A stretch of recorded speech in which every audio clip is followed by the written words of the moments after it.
Today we're going to review the 2024 Lowrider ST in the new color for 24, which is Red Rock. Now this is my favorite bike, not just for 2024, but that Harley Davidson has ever produced. I'm going to give you guys a full review and show you why I like this bike so much.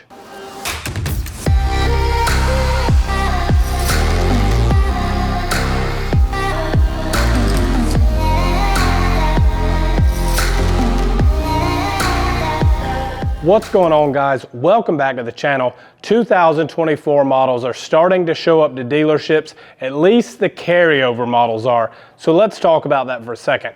Carryover models are bikes that didn't get any change other than color, which is what we have here today in the 2024 Lowrider ST. So I'll save you some time. If you've watched any of my other reviews on the Lowrider ST, nothing has changed on this bike. However, if this is your first time looking into this bike, welcome to the channel. I'll show you everything this bike has to offer. Really quickly, before we get started, if this is not the first video of mine that you've ever watched, please consider subscribing if you're not already. Really trying to hit 50,000 subs this year. I think that's a doable goal, but I can't do it without you. So I'll give you guys a quick walk around of this bike, let you see this new color while we talk about some quick specs. So MSRP on this bike, I don't actually have yet. It's not listed on Harley Davidson's website. And as you can see, there's nobody here in the dealership to give me a number. But as far as I know, it's going to be right around where it was last year, which is $22,200 as a starting price. Again, this color is Red Rock. The seat height is going to be 27 inches. Your ground clearance is 5.9 inches. Your fuel capacity, 5-gallon gas tank on this bike. Running order weight, meaning with all your gas, oil, brake fluid, everything in there, just how you're going to need to ride it, 721 pounds. Your storage for your saddlebags, which I'll show you in the review, 1.9 cubic feet. And then power specs, that's the one most people want to know. This bike does come with the Milwaukee 8 117, which is putting out right around 105 horsepower and 125 foot-pounds of torque. Not too bad. So as I said in my intro, this is easily my favorite Harley Davidson that's ever come out, and that's because it fits me. It fits the things that I'm looking to do. It will handle the shorter touring stuff. It's sporty enough to get you around town. This is my favorite fairing that I've ever seen on a Harley, and a lot of people will dispute that. I know a lot of the Dyna Bros like the FXRT or FXRP style fairings, which is a little more round, a little more bubble looking. I personally have never been a huge fan of those, but I love this fairing. So let's start with the cockpit of this bike. I'll sit on this bike just as if I was gonna go for a ride, so you can kind of get a feel of what it's like to be behind here, what you're gonna see when you're back here. So you'll notice that you have these 3 vents in the fairing, this upper and then these 2 sides. These do not close, they're always open, but to me they kick just the right amount of air through, and what I mean is I don't feel the air hitting me, but if I move around, so like for example, this top vent, what a lot of people would worry about is this hitting your helmet and kind of wobbling your head around. I get none of that, but if I stick my head up a little bit or I reach my hand slightly above my helmet, I can feel the wind, so I know it's giving me some airflow, which is gonna be nice on those hot days. Now I also wanna point out this line right here. So you see this goes all the way around. This is an insert that can come out, and from Harley Davidson you can order some Rockford Fosgate speakers that basically drop right in there. It's not exactly plug and play, so it's not super simple, but it's not really that complicated either. The last I checked, those speakers were about $1,000, which is pretty pricey, but it gives you more or less a plug and play system without having to rig audio up on your bike. Next up, let's talk about your gauges. So I'll switch this bike on just so you can see kind of what we've got going on here. And this has also gotten a lot of pushback. A lot of people like the round analog Speedo. And I thought I liked this one better, and then I saw some people, Thrash and Supply comes to mind. They built some Lowrider STs that are absolutely out of this world. If you want to see what taking one of these bikes to the absolute extreme looks like, check into Thrash and Supply, look at the ones that they've built. But Most people like the analog style gauges, the big round gauges. They used to come on your fuel tank on the Lowrider S, and then they went away with that, and this is what you get now, and this has got most of your information. So here you can see your fuel gauge, your miles per hour, how many miles are on this bike. Hit your trip button, you have trip A, trip B, how many miles until empty, your clock, and then this is going to show you your RPM. I have this same screen on my Softails standard, and I usually leave it on that just so I can see what my RPMs are. And then it's back to your mileage. This little cluster here is going to have all your lights, so your turn signal, your low fuel light, when your high beams are on, neutral, oil, ABS, traction control, your check engine light, low tire pressure light, your battery, basically all your warning indicators are going to be there. We'll cut this thing off so we don't kill it, and I'll show you the right hand switch control. So you've got your hazard lights, your start button, so you would just turn the bike on like I just did. This is your kill switch, run switch, so hit run, hit start, start up, your traction control button, right turn signal. Harley Davidson controls pretty straightforward. So over here on your left side, as I was cycling through all the different things on the screen, I was using this trip button here. That's what that does. Your horn, your high-low beam, passing lights, left turn signal, and then you do get cruise control on the Lowrider ST, something that the younger version of myself didn't think was necessary. The older version of myself finds it very necessary. My arms go numb pretty quick. I like to be able to shake them out, so cruise control is a pretty big deal these days. Now, finishing out your handlebars, you do have hydraulic brakes, but you do have the cable clutch, which again, I used to think I liked the hydraulic, and I do like it on, say, like my KTM dirt bike, but on my Harleys, I do still prefer the cable clutch. Just more adjustability, a little bit better feel. Now, we've already talked about this fairing a little bit, and you'll see that it comes with this more of a smoked style windshield.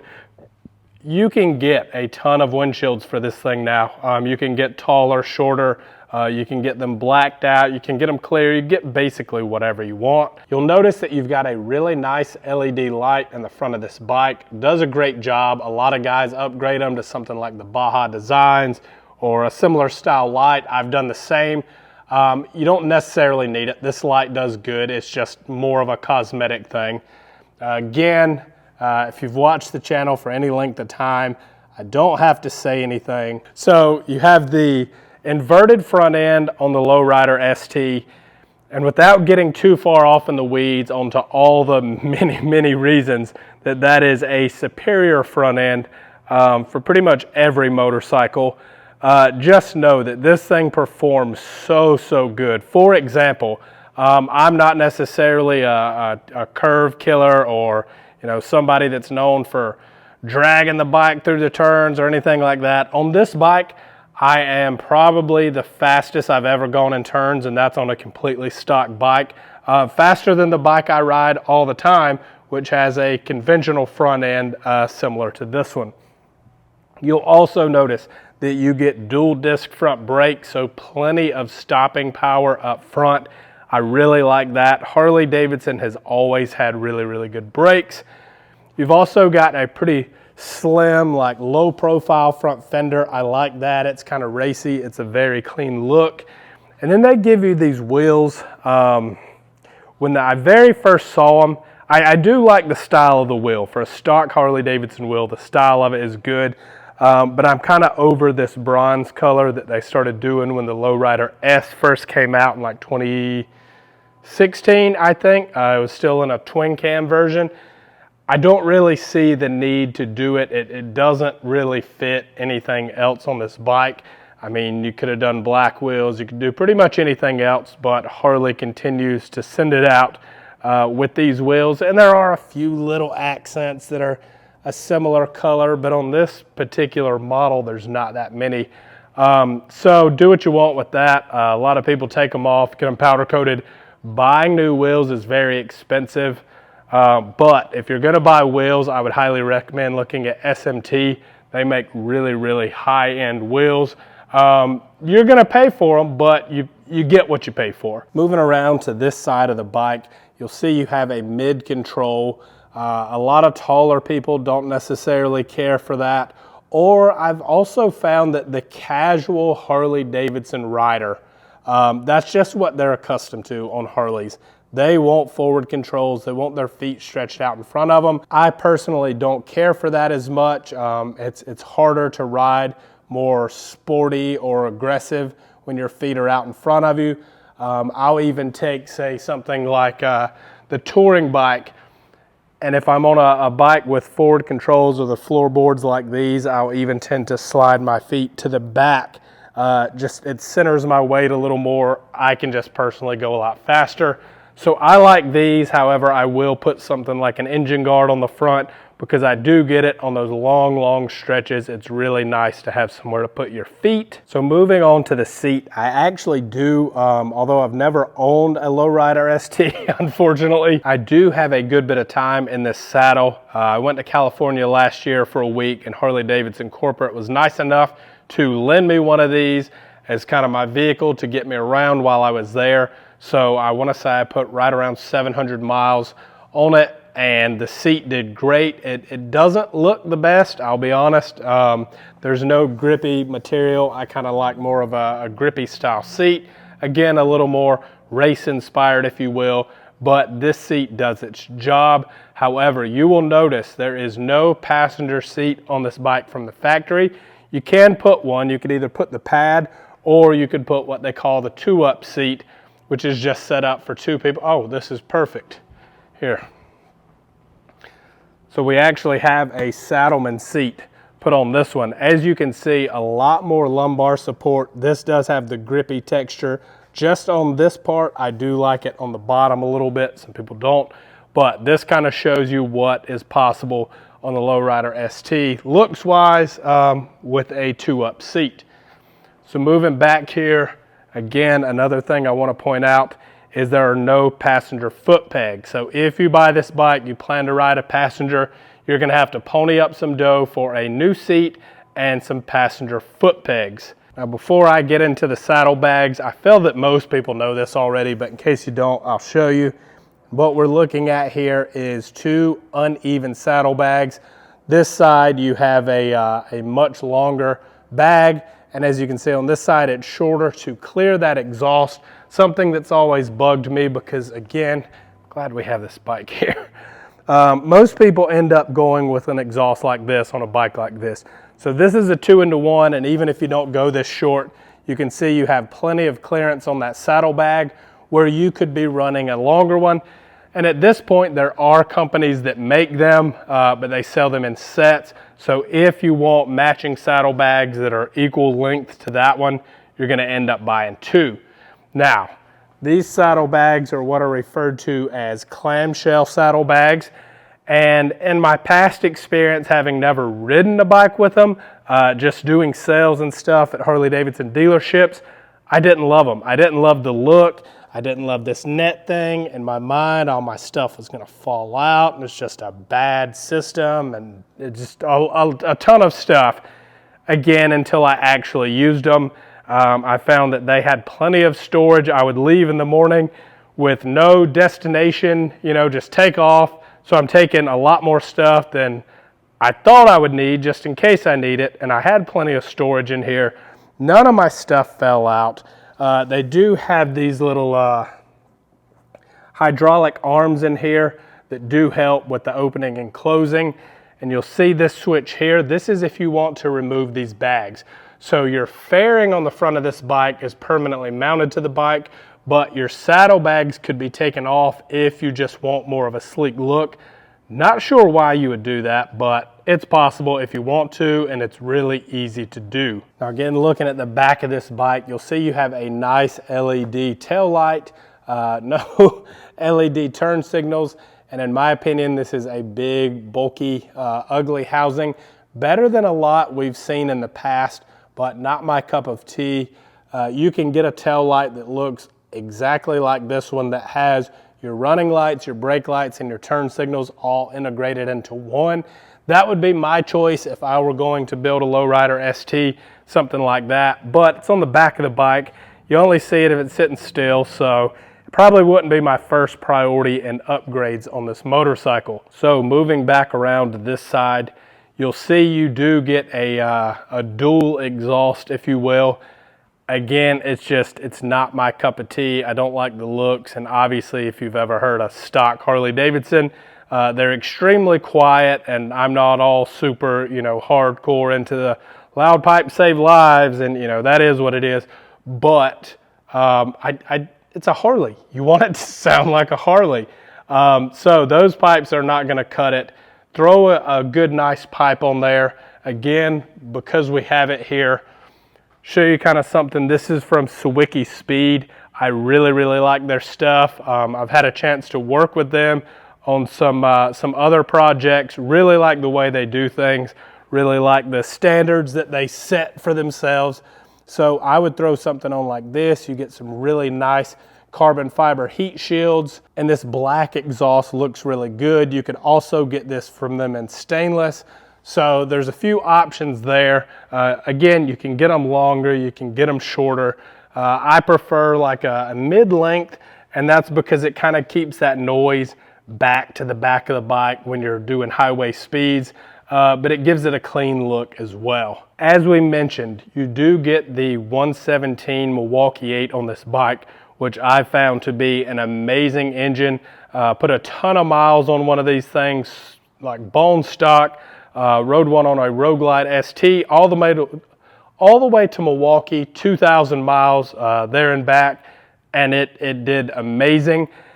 If I had a bike with a 117 and I wasn't going to go crazy with the engine, I would put a pretty mild cam in here. I would do something like the Star Racing 3030 cam, throw a 2-into-1 exhaust, get it tuned, and call it a day. This bike makes plenty of really good usable power. With that cam, it would make even more. It would sound even better. Then you still have all your reliability, all your functionality, and your gas mileage. So as I mentioned on this one, you have a 5-gallon tank. Once you start doing big engine builds, you kill your gas mileage. I tend to do that on everything that I have. And although it's fun to have tons of power, it also sucks to be the guy that has to stop every 70 miles because you're out of fuel. Now this air cleaner, kind of hit or miss for people. People either love it or hate it. I do see a lot of people take it off. They say it's in the way. I expected it to be in the way. I've ridden this bike a lot, and it's never actually been in the way. Looks wise, it's not my favorite, but it is an upgrade, say, versus like what the Street Bob comes with it, which is just this like flat style. And that one's not terrible looking, but I do think this performance-wise, this looks a little bit better. Now, one thing we used to do a lot, and I kind of got away from, was talking about the badging on the tank.